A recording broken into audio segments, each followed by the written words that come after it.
আগামী 28 June DYFI এর 22তম ধর্মনগর মহকুমা সম্মেলনকে সামনে রেখে ধর্মনগর শহরে অনুষ্ঠিত হলো মশাল মিছিল। দ্রব্যমূল্য বৃদ্ধি, বেকারত্ব সহ বিভিন্ন জনস্বার্থের ইস্যু তুলে ধরেই এই কর্মসূচির আয়োজন করা হয়।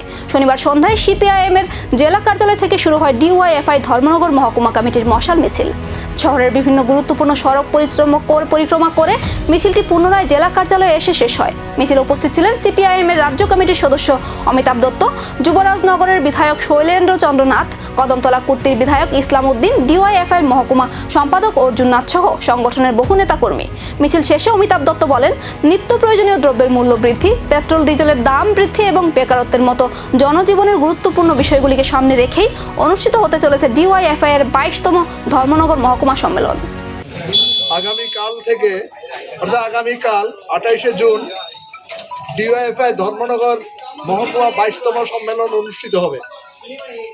এই সম্মেলনকে সামনে রেখে সম্মেলন প্রস্তুতি কমিটি বহুমুখী প্রচার কর্মসূচির অঙ্গ হিসেবেই আজকে মশাল প্রজ্বলিত করে অন্ধকারের বিরুদ্ধে আলোর সংগ্রামকে এগিয়ে নিয়ে যাওয়ার জন্য সমগ্র রাজ্য জুড়ে বেকারদের মধ্যে যে চরম হতাশা,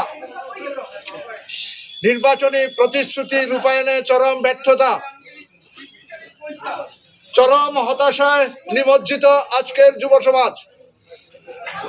অপরদিকে শিক্ষা সম্মেলন থেকে কি নতুন কর্মসূচি বা বার্তা আসবে? আগামী দিনের আন্দোলনের রূপরেখা ঠিক কি হবে? এখন সেদিকেই নজর সবার।